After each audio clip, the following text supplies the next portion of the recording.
Bien, dans le Seigneur, je vous salue dans le précieux nom de notre Seigneur Jésus-Christ. De la bienvenue sur cette chaîne, l'unique véritable Dieu, où je partage la parole vivante, la parole efficace, la parole créative, celle qui était au commencement. Au commencement était la parole. La parole était avec Dieu, la parole était. Je souhaiterais aider chacun de nous à se rapprocher de Dieu afin de développer une relation d'intimité avec Dieu. Et oui, bien, mes frères et sœurs en Christ, connecter l'univers véritable Dieu, c'est de s'édifier via la parole. Il est écrit dans Matthieu 4, l'homme ne vivra pas seulement de pain, mais de toute parole qui sort de la bouche de l'Éternel. Connecter l'univers véritable Dieu, c'est de partager. Je connecte cette chaîne pour partager la parole de Dieu.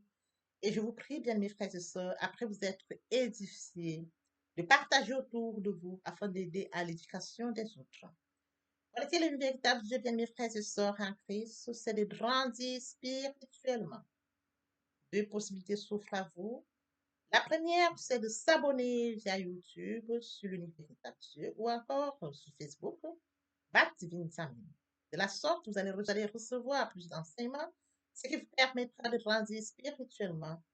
Et oui, bien mes frères et sœurs en Christ, grandir spirituellement vous permettra, bien mes frères, de vous rapprocher davantage de votre Dieu. Bien, mes frères et sœurs en Christ, il est écrit dans la parole de Dieu, il y aurait plus de joie au ciel, juste pour un seul pécheur qui se repent, pour 99 justes qui n'ont pas besoin de repentance.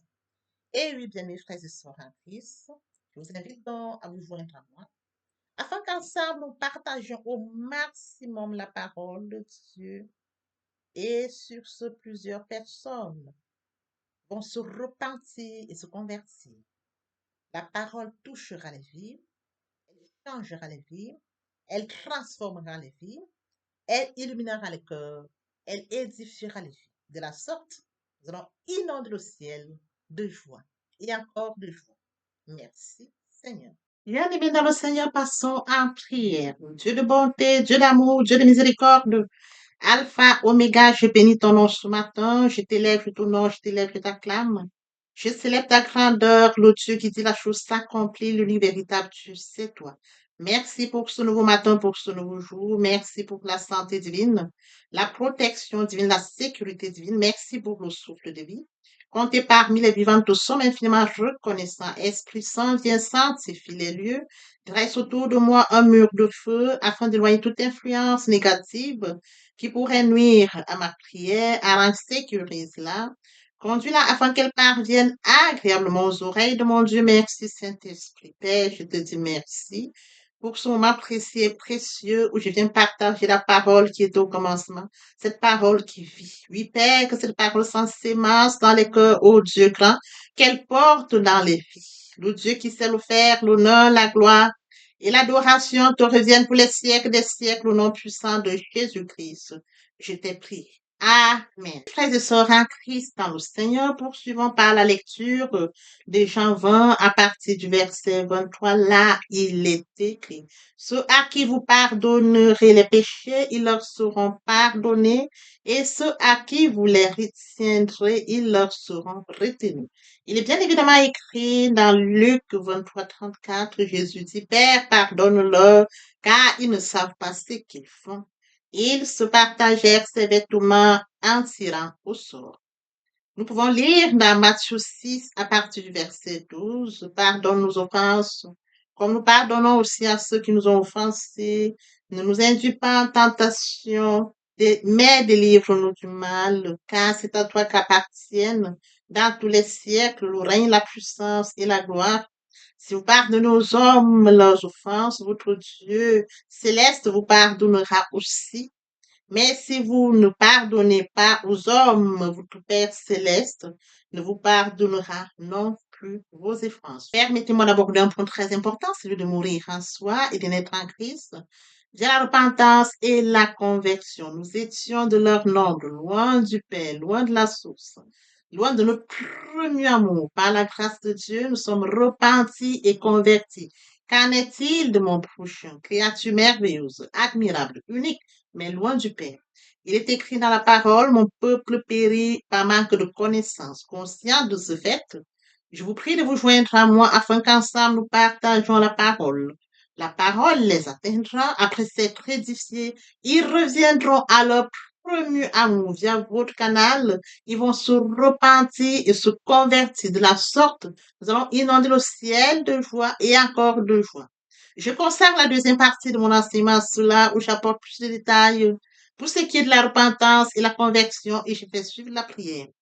La troisième partie fait suite à la deuxième. Il est question de la nouvelle vie. Les choses anciennes sont passées. Voici toutes choses sont devenues nouvelles. Et oui, frères et sœurs en Christ, permettez-moi de rebondir aux thématiques que nous avions déjà abordées. En début d'année, nous avons parlé de la méditation. Nous êtes allés chercher un Dieu puissant. Nous avons parlé de la méditation. Oui, frères et sœurs en Christ, n'oublions pas que Dieu nous a aimés le premier. Oui, frères et sœurs en Christ, il nous a fait créature merveilleuse, créature admirable, créature unique. Dieu nous a aimés le premier. Il nous a fait créature merveilleuse, admirable, unique. Oui, frères et sœurs en Christ, conscients de ce fait, du fait que Dieu a un calendrier pour notre vie, du fait qu'il nous a fait créature merveilleuse, admirable, unique, du fait que Dieu nous aime et détient la mission pour laquelle il nous a créés. Oui, frères et sœurs en Christ, nous nous rapprochons de notre Créateur. Via la méditation, nous allons chercher le Dieu qui nous a aimés le plus. Et pendant la méditation, nous recevons la parole par la foi. De la deuxième thématique que nous avions partagée. Au fur et à mesure que nous allons donc développer cette relation d'intimité avec Dieu, oui, frères et sœurs, nous mettons en application l'amour de Dieu, de la thématique qui suivait. Pendant la période pascale, Christ est mort à la croix de Golgotha. Le troisième jour, il est ressuscité. Et oui, frère, il a dit, Père, pardonne-leur car ils ne savent pas ce qu'ils font. Oui, frères et sœurs, en Christ, tout est accompli. L'œuvre de la croix ne doit pas être vaine. Oui, frères et sœurs, en Christ, d'où notre enseignement, où nous avons partagé la puissance de la résurrection, nous avons suivi par le nom de Jésus. Oui, frères et sœurs, en Christ, nous avons touché le nom de Jésus, qui est pour nous un nom très précieux. Nous allons en prière, nous allons toujours prier au nom de Jésus-Christ. Nous appuyons sur ce nom-là. Frères et sœurs en Christ, nous allons vers Dieu dans l'humilité, d'où cette thématique qui suivait aussi. Et lorsque nous vivons en communion avec lui. Oui, frères et sœurs en Christ, vivre en communion avec lui, frères et sœurs en Christ, nous développons encore cette vie, la vie de sainteté, d'où la thématique sur la sanctification. Vous serez saints car je suis saint. Frères et sœurs en Christ, pendant la Pentecôte, nous avions donc touché le Saint-Esprit. Alors, frères et sœurs en Christ, le Saint-Esprit se manifeste en nous, comme mentionné dans la parole de Dieu. Ne savez-vous pas que votre corps est le temple du Saint-Esprit? Votre corps est le temple du Saint-Esprit. Il est question de comprendre que l'Esprit Saint habite en nous. Alors, à partir du moment où l'Esprit Saint habite en nous, frères et sœurs en Christ, l'Esprit Saint prend le total contrôle et l'Esprit Saint nous instruit, il nous inspire, il nous enseigne, il nous corrige. Oui, frères et sœurs en Christ, nous n'avons plus la capacité, mais c'est le Saint-Esprit qui nous dirige. D'où cette thématique, le Saint-Esprit. Oui, frères et sœurs, la progression dans la sainteté est le processus par lequel le Saint-Esprit nous rend de plus en plus semblables à Christ.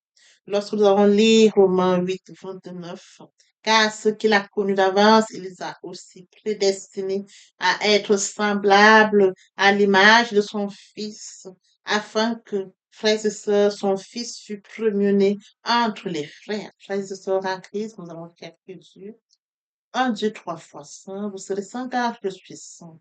Pour la thématique sur la sanctification. Oui, frères et sœurs en Christ, dans le Seigneur, pendant la période de la Pentecôte, nous avions donc touché cet enseignement qui porte sur le Saint-Esprit. Ne savez-vous pas que votre corps est le temple du Saint-Esprit? Le temple du Saint-Esprit est un lieu saint. Oui, frères et sœurs, conscients du fait que notre corps est le temple du Saint-Esprit et que nous avions Dieu qui vient à nous, frères et sœurs en Christ, le temple du Saint-Esprit est un lieu saint. Nous devons vivre donc dans la sainteté. D'où cette thématique-là. Frères et sœurs en Christ, après cela, nous avions abordé la thématique sur le pardon. Une thématique très importante. Pourquoi? Parce qu'elle nous permettra de rentrer dans celle-ci que nous abordons aujourd'hui. Parce que la parole de Dieu dit, lorsque vous allez devant le Père, si vous allez vous rendre compte que vous avez péché, il faudrait que vous alliez d'abord demander ou alors accorder le pardon à celui ou à celle qui nous a offensés et de venir donc revenir donc en prière ou alors revenir vers nos pères. Nous avions abordé cette thématique qui portait sur vos parents. Aujourd'hui, donc, frères et sœurs en Christ, en fait, toutes ces thématiques que nous avions abordées, elles seront très utiles. En ce sens que nous allons donc, par notre démarche, comme nous avons connaissance de la parole de Dieu, nous connaissons Dieu, nous l'avons connu au fur et à mesure que nous avons développé cette relation d'intimité via la méditation de sa parole, nous mangeons la parole, nous buvons la parole, nous allons dans l'humilité devant Dieu, oui, frères et sœurs en Christ, nous vivons dans la sainteté, la sanctification le plus longtemps que nous sommes en communion avec lui, frères et sœurs en Christ, la purification intérieure se met en route.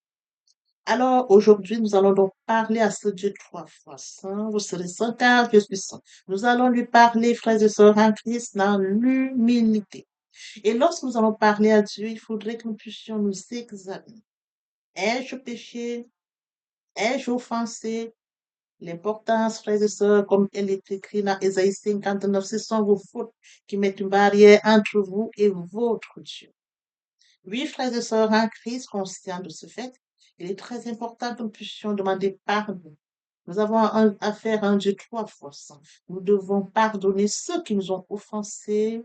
Et frères et sœurs en Christ, nous devons bien évidemment demander pardon pour ceux que nous avions offensés afin que notre relation avec Dieu soit maintenue, afin que lorsque nous allions dans le lieu secret, entre dans ta chambre, parle à ton Père qui est dans le lieu secret, le Dieu du lieu secret te répondra. Oui, frères et sœurs en Christ, ce sont nos fautes qui mettent une barrière entre nous et notre Dieu. Donc, il faudrait que nous soyons très attentifs, que nous puissions vivre dans la sainteté et de fuir le péché, pour garder cette relation avec Dieu.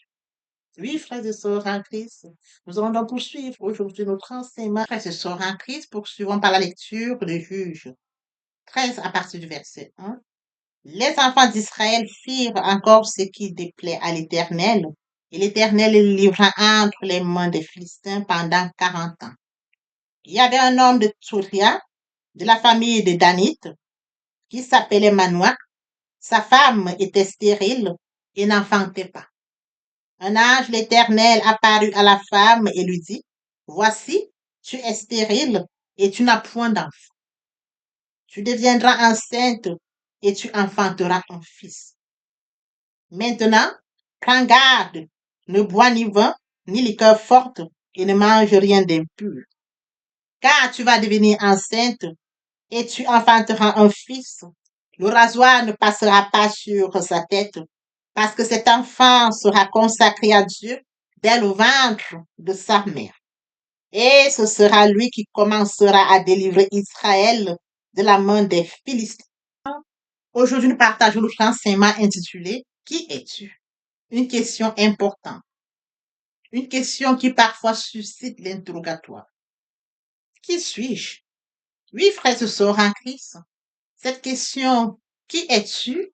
Aujourd'hui, nous allons répondre à cette question via la parole de Dieu sur un personnage, frères et sœurs en Christ, qui est celui de Samson. Nous allons toujours nous inspirer de la parole de Dieu, nous basons sur la parole de Dieu. Comme mentionné, toute écriture inspirée de Dieu, utile pour enseigner, pour convaincre, pour corriger, pour instruire dans la justice, afin que l'homme soit accompli et propre à toute bonne œuvre. Le cas d'aujourd'hui qui retient notre attention, frères et sœurs en Christ, est celui de Samson. Le Samson. Oui, frères et sœurs en Christ, nous sommes à une époque où, frères et sœurs en Christ, les enfants d'Israël ont fait ce qui a déplu à l'Éternel. Ils n'ont pas obéi. Oui, frères et sœurs en Christ, et l'Éternel les livre à la main des Philistins. Ils sont livrés à la main des Philistins pendant 40. Pendant 40 années, ils sont livrés entre les mains des Philistins. Et oui, maintenant, le Seigneur va localiser, frères et sœurs en Christ, un homme. Oui, frères et sœurs en Christ, de Torah, de la famille de Nanites. Oui, frères et sœurs en Christ, le Seigneur va donc localiser Manoah, qui a une femme. Cette femme est stérile. Le Seigneur porte son regard sur cette femme. Oui, frères et sœurs en Christ, pour que tout se fasse dans la volonté de Dieu, Dieu envoie donc un ange parler à la femme, qu'elle mettra au monde un fils. un fils qui sera consacré à Dieu. Et que pendant sa grossesse, elle ne mangera rien d'impur. Elle ne prendra pas de vin ni de liqueur. Qui es-tu? Frères et sœurs en Christ, il y a des créatures que Dieu choisit. Mon frère, ma soeur, je voudrais ce matin que nous comprenions ceci. Nous avions vu lors des enseignements précédents qui es-tu? Un cas précis était celui de Jérémie, où le Seigneur l'avait consacré et établi prophète des nations. Le Seigneur l'avait consacré. Il a reçu cette information du Seigneur, qu'il sera établi et consacré prophète des nations. Le cas d'aujourd'hui, il est question de Samson. Samson, frères et sœurs en Christ, est celui qui viendra délivrer Israël. Le Seigneur va choisir une femme stérile, une femme qui n'a pas d'enfant. Je voudrais que nous comprenions une chose aujourd'hui. Le Seigneur choisit qui il veut, quand il veut, comme il veut. La femme n'avait pas d'enfant. La femme était stérile. Elle était mariée à Manuel, mais n'ayant pas d'enfant. Le Seigneur porte son regard sur une femme stérile. Alors ce matin, je voudrais appeler à l'attention de toutes ces femmes qui, dans le monde, n'ont pas d'enfant. Le message est porté aussi à cet égard-là. Et oui, frères et sœurs en Christ,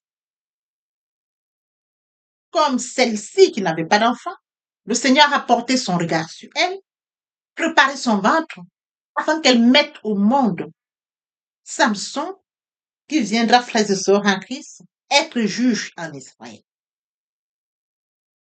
Il a choisi une femme stérile. Il a préparé la femme stérile. Parce que cet enfant qui vient pour être juge en Israël doit être préparé bien avant. Ici, je voudrais que nous comprenions encore une précision. Avant que nous soyons conçus du ventre de notre mère, Dieu nous connaissait. Ici, il prépare déjà une femme stérile, une femme qui n'a pas d'enfant. Il vient par l'ange lui annoncer que tu mettras un monde, un fils, avec toutes les précisions. Parce que Dieu a déjà préparé son calendrier. Il sera juge en Israël. Il viendra délivrer Israël de la main des Philistins. Oui, frères et sœurs en Christ, ce sont des distingués. Oui, frères et sœurs en Christ, Dieu porte son regard sur certaines créatures admirables. Oui, frères et sœurs, comme les 5 doigts de la main, chacun a son rôle. Chacun joue son rôle. Quand nous fermons, chaque doigt joue son rôle. Oui, frères et sœurs en Christ, dans ce monde, regardez, les 5 doigts de la main, il y a un rôle. Ils sont tous complémentaires. Nous ouvrons, nous fermons. Nous ouvrons, nous fermons. Il y a une complémentarité qui se joue à l'ouverture et à la fermeture. Alors, je voudrais que nous comprenions que, comme Dieu connaît toutes les créatures avant qu'elles ne viennent du monde, il y a des exceptions parmi les créatures qui viennent au monde. Il y a des choisis parmi ces créatures qui viennent au monde. Qui es-tu? Il y a des créatures qui sont spéciales. Oui, frères et sœurs, qui es-tu? Le cas ici est un cas spécial, est un distingué. Oui, frères et sœurs en Christ, qui es-tu? Le cas de Samson ici, il sera juge en Israël. Qui es-tu? Oui, frères et sœurs, Dieu va choisir une femme stérile, une femme qui n'a pas d'enfant, pour porter son regard sur elle, afin que l'enfant qu'elle mettra au monde devienne juge en Israël. Oui, mon frère, ma sœur, il y a des cas de figure où les personnes regardent les femmes stériles avec mépris, avec injure et tout ce qui va avec. Mais comme Dieu est le Dieu des temps et des circonstances, comme Dieu a le plan de chacun dans la vie, comme Dieu sait ce qu'il fait, comme il fait, quand il fait, à sa volonté. Regardez le cas ici. Une femme qui n'avait pas d'enfant. Dans ce monde, les femmes qui n'ont pas d'enfant ne sont parfois pas considérées. Si oui, avec mépris, avec injure. Oui, frères et sœurs en Christ, le cas ici, cette femme portera un juge. Dans le monde, il y a des femmes qui n'ont pas d'enfants. Le mépris à leur égard, sans comprendre, sans connaître ce que Dieu réserve pour ces femmes stériles, ces femmes qui sont préparées par Dieu pour mettre des créatures distinguées, des créatures spéciales. Oui, frères et sœurs en Christ, des créatures qui vont impacter le monde, qui vont impacter leur génération. Oui, frères et sœurs en Christ, de par cet enseignement, je voudrais que nous comprenions que dans la vie, les créatures sont faites de Dieu. Il est hors de question que nous puissions juger les hommes ou les femmes. Il est hors de question que nous puissions porter notre attention sur la négativité. Regardons à Dieu et non où sommes. La femme ici mettra au monde un fils. Elle était stérile, elle n'avait pas d'enfant. Là, je viens lui révéler cela. La femme va recevoir l'information et elle ira rapporter l'information à son mari Manon. Et lui va rentrer dans le lieu secret. Il va prier pour demander à Dieu, tu l'as révélé à ma femme, révèle-moi. Et l'ange reviendra encore devant cette femme. Et Manoir saura qu'effectivement, c'est cet ange qui a parlé à sa femme. Mais tous deux ne sauront pas que c'est l'ange qui leur parle. Ce que sa femme dit, un homme a dit, sans comprendre qui est cet homme. Voyez-vous? Elle ne comprend pas qui est cet homme. Elle ne sait pas qui est cet homme. Alors que c'est un ange envoyé par l'Éternel. Alors Manoir lui demande alors, permets que je t'offre. Il dit non, offre un sacrifice à l'Éternel. Et pendant qu'ils ont offert le sacrifice à l'Éternel, l'ange de l'Éternel est passé au travers et est parti. Ils ont donc compris que c'était l'ange de l'Éternel. Je voudrais de par cet enseignement que nous comprenions tout. Qui es-tu? Mon frère, ma soeur. Cette question est très importante pour nous tous. Qui suis-je? Dans le lieu secret, je sais qui je suis. Tu sais qui tu es. Dans le lieu secret, Dieu révèle les choses cachées. Dans le lieu secret, avec la relation avec Dieu, Dieu te dira qui tu es. Dieu te dira qui sont tes enfants. Dieu te dira, frères et sœurs en Christ, qui sont ceux qui te sont chers dans le lieu secret. Oui, frères et sœurs en Christ, elle n'avait même pas connaissance que l'ange était devant elle. Elle disait un homme parce qu'elle ne connaissait pas, elle n'a pas pu identifier. Voyez-vous? Mais elle a gardé un secret qu'on lui a dit qu'elle donnera un fils. Dans ce monde, il y a des femmes qui portent des distingués, comme cette femme. Dans ce monde, il y a des femmes qui portent des distingués, comme cette femme. Oui, frères et sœurs en Christ, Dieu choisit qui il veut quand il veut pour porter des distingués, ceux qui vont impacter les générations. Et lorsque vous portez des distingués, comme le cas de cette femme, Dieu se révèle à vous. Oui, frères et sœurs en Christ, Dieu se révèle à vous. Dieu vous parle.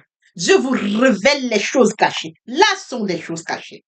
Comme je dis toujours, vous recevez caché, gardez caché, parce que lorsque vous allez commencer par bavader, ça va susciter la haine, la jalousie. La femme a couru vers qui? Son mari. Elle n'a pas couru vers le monde, vers son mari, pour que son mari puisse prendre connaissance de ce qui lui avait été révélé, pour que son mari comprenne ce qui lui avait été dit. Et oui, frères et sœurs en Christ, Manoir a compris. Et à la suite de cela, lorsque Manoir eut l'information de sa femme, Manoir est allé dans le lieu secret. Manoir est allé interroger Dieu dans le secret. Comme mentionné, Manoir fit cette prière à l'Éternel. Ah Seigneur, que l'homme de Dieu que tu as envoyé vienne encore vers nous et qu'il nous enseigne ce que nous devons faire pour l'enfant qui naîtra. La femme lui donne l'information, il va dans le lieu secret. Voyez-vous?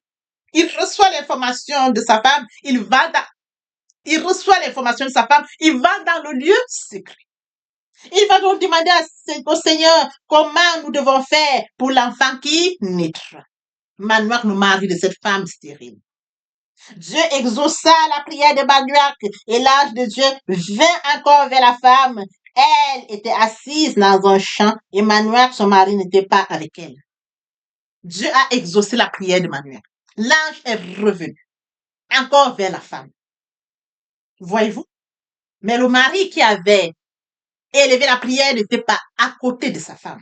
L'ange est revenu parce il venait en réponse à la prière qui a été élevée par Manoir à Dieu. Et qu'est-ce qui se passe par la suite, frères et sœurs en Christ? Elle courut promptement donner cette nouvelle à son mari et dit, voici l'homme qui était venu l'autre jour vers moi, mais apparu. L'homme lui est apparu. Manoir se leva, suivit sa femme, alla vers l'homme et lui dit, est-ce que Est-ce toi qui as parlé à cette femme? Il répondit, c'est moi.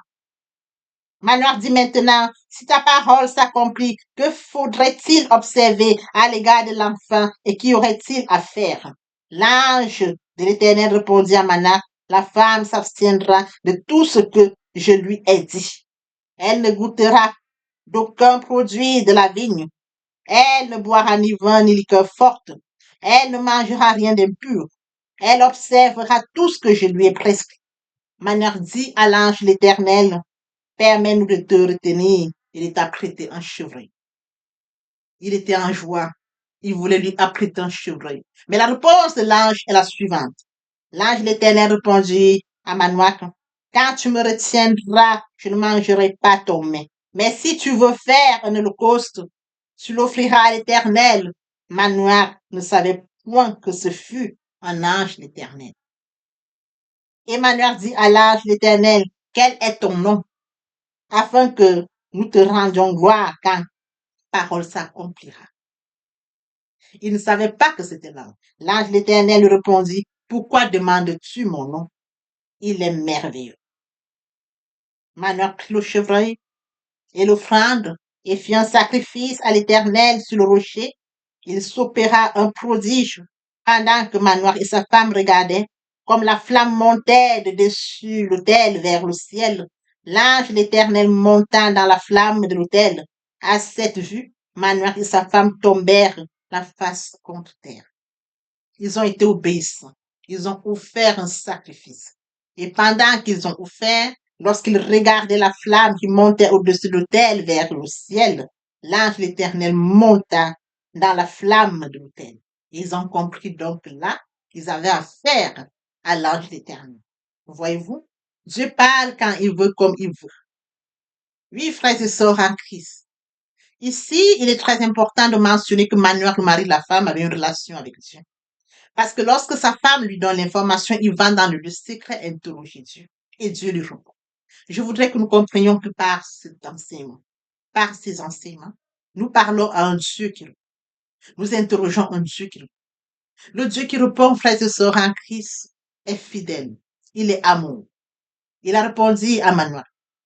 Il a répondu à Manoach. Et toutes les indications sont précises pour l'enfant qui naîtra. Oui, il sera juge en Israël. Dieu prépare ses distingués. Dieu prépare ceux-là qui auront des grandes missions. Frères et sœurs en Christ, les missions que Dieu te confie, qu'elles soient grandes ou petites, il n'y a pas de petite mission devant Dieu. Dieu considère toujours toute mission grande. Et quand Dieu nous confie une mission, glorifions Dieu. Parce que la mission que Dieu nous confie va nous distinguer.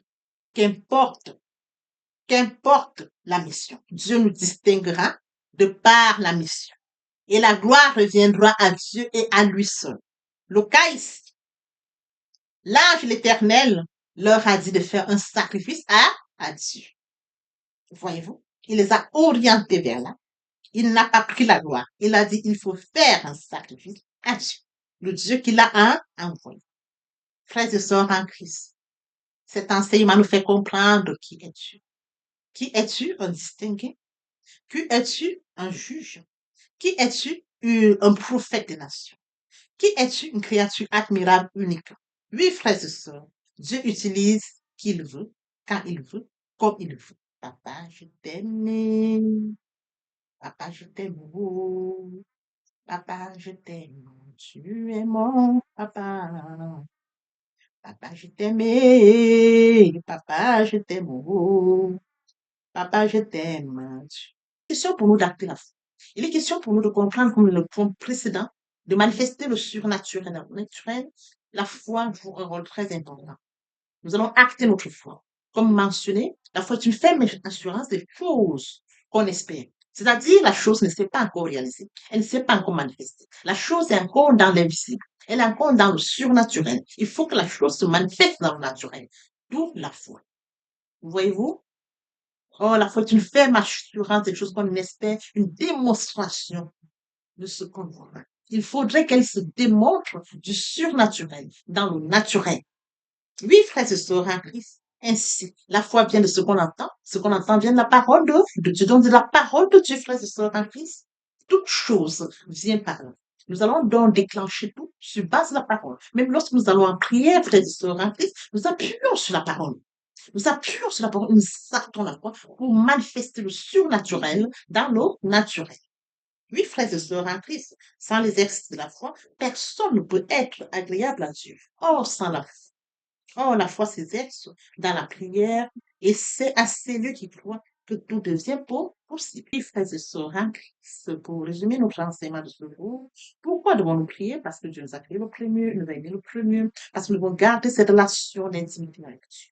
Oui, frères et sœurs en Christ. Pourquoi devons-nous prier? Parce qu'il faudrait que nous puissions grandir spirituellement. Pourquoi devons-nous prier? Parce que nous devons grandir spirituellement. Pourquoi devons-nous prier? Parce que nous devons rencontrer Dieu. Pourquoi devons-nous prier? Parce qu'il faudrait, frères et sœurs en Christ, exercer notre foi. Voyez-vous, ces points sont très importants en ce sens. Les uns comme les autres nous permettent, frères et sœurs, de rester connectés, nous permettent de grandir spirituellement, nous permettent, frères et sœurs en Christ, de rencontrer Dieu via la prière, nous permettent d'exercer notre foi, oui, frères et sœurs en Christ, de permettre également de manifester le surnaturel dans le naturel, parce que nous avons affaire à un Dieu omniscient, omnipotent, omniprésent, toute chose étant surnaturelle, spirituelle, il faudrait que toutes ces choses, frères et sœurs en Christ, qui sont spirituelles, nous puissions acter notre foi, nous rapprocher les yeux, élever la voix, afin que ces choses surnaturelles, frères et sœurs, se manifestent dans le naturel, de par cette relation d'intimité via la prière. Ah, je t'aime, papa, je t'aime, oh, papa, je t'aime. Tu es mon papa. Ah, je t'aime, papa, je t'aime. Oh, papa, je t'aime. La prière est aussi un moyen de communication. Elle nous met en ligne directe avec le Créateur de l'univers. Quand tu pries, entre dans ta chambre, ferme ta porte, et puis ton Père qui est là dans le secret, ton Père qui te voit dans le secret, te le prendra. Papa, je t'aime. Papa, je t'aime. Oh, papa, je t'aime. Tu es mon papa. Papa, je t'aime. Papa, je t'aime. Oh, papa, je t'aime. Tu es. Voici, nous allons poursuivre les deuxième et troisième partie de notre enseignement. Partie riche importante pour compléter cette première pour notre édification. Sur ce, je vous prie dans l'oreille pour la. Papa, je t'aime. Papa, je t'aime. Oh, papa, je t'aime. Tu es mon papa. Papa, je t'aime. Papa, je t'aime. Oh, papa, je t'aime. Tu es mon bien-aimé et mon Dieu. Et mon Dieu. Et mon Dieu. Oui, bien mes frères et sœurs en Christ, le moment est venu pour nous de poursuivre avec les deuxième et troisième parties de notre enseignement. Partie qui vient de compléter cette première pour notre édification. Se repentir, c'est regretter, c'est sans vouloir, c'est pleurer. La repentance est un changement d'attitude, se détourner de son mal pour se tourner vers Dieu. Venez, plaidons, dit le Seigneur, si vos péchés sont comme le cramoisi, ils deviendront blancs comme la neige. S'ils sont comme la poupe, ils deviendront comme la laine. Se convertir, c'est le fait de déplacer le centre de gravité de ma vie ancienne vers mon Dieu. Se convertir, c'est de croire en Jésus-Christ. En un mot, nous pouvons dire que la conversion accompagne la repentance. Lorsque les cœurs se convertissent, le voile est ôté. Or, le Seigneur, c'est l'Esprit. Là où est l'Esprit du Seigneur, là est la liberté. Pour toutes les personnes qui ne se sont pas encore engagées à suivre le Seigneur, pour ceux qui se sont engagés et qui auraient, pour ceux qui se sont engagés et qui auraient abandonné quelque raison que ce soit, le moment est venu pour nous, bien mes frères et sœurs en Christ, de passer en prière via cette chanson. Miséricorde insondable, Dieu peut-il tout pardonner? Absoudra coupable et mes péchés oubliés. Jésus, je viens à toi, tel que je suis, je viens à toi, Jésus, je viens à toi, tel que je suis, papa. Prends-moi, répétez après moi la prière, Seigneur Jésus. Je m'engage à te suivre tes souffles. Je sais que tu es mort sur la croix de Golgotha. Le troisième jour, tu es ressuscité, afin que je sois justifié. Merci, Père, pour l'œuvre de la foi. Merci pour l'amour que tu as manifesté au travers de ton Fils. Merci, Seigneur, pour le salut de mon âme. Merci pour avoir sauvé mon âme. Amen. Notre Père Céleste, merci pour les âmes précieuses. Merci pour l'engagement que tu leur donnes. Mon Dieu, mon roi, je te prie de veiller, de conduire, afin qu'ils y restent. Dieu qui sait faire, qui peut faire, je laisse entre tes mains. L'honneur, la gloire, l'adoration te reviennent pour les siècles des siècles. Au nom puissant de Jésus-Christ, je t'ai prié. Amen. Oui, bien, mes frères et sœurs en Christ dans le Seigneur, après cette sincèrement repentie et converti, il faut y rester, il faut y demeurer. Comment le faire? Premièrement, invoquer le Saint-Esprit. L'Esprit Saint prendra contrôle durant la méditation. Poursuivra la lecture du verset ou du texte qui servira d'appui durant la méditation. Matthieu 4:4, l'homme ne vivra pas seulement de pain, mais de toute parole qui sort de la bouche de l'Éternel. Méditer la parole, c'est l'approfondir, c'est la mûrir, c'est aller en réflexion profonde. Ce livre de la loi ne s'éloigne point de toi. Médite-le jour et nuit. C'est alors que tu auras du succès dans tes entreprises. C'est alors que tu réussiras. Eh bien, mes frères et sœurs en Christ, après avoir médité la parole, nous devons recevoir la parole. Recevoir la parole via la foi. La foi est une ferme assurance des choses qu'on espère, une démonstration de celles qu'on ne voit pas. La foi vient de ce qu'on entend. Ce qu'on entend vient de la parole de Dieu. De par conséquent, la foi vient de la parole de Dieu. Recevoir la parole via l'obéissance. L'obéissance veut mieux que le sacrifice. Et l'observation de sa parole vaut mieux que la rébellion. Après cela, bien aimé, il faut mettre en pratique la parole. On donne tout ce qu'on reçoit. Et oui, bien mes frères et sœurs en Christ, lorsqu'on plante une graine, on s'attend à la récolter. Et oui, bien mes frères et sœurs en Christ, lorsque nous plantons, nous attendons une récolte. En louange la parole, l'adoration la parole. Et oui, bien mes frères et sœurs en Christ, en louange la parole, à l'adoration la parole, en jeûne et prière la parole, déclarer la parole au moment opportun. Si nous observons toutes ces étapes, nous verrons que nous allons grandir spirituellement, tout en gardant une relation d'intimité avec Dieu. Que l'Éternel Dieu vous bénisse ainsi vos familles respectives. À très bientôt. Amen.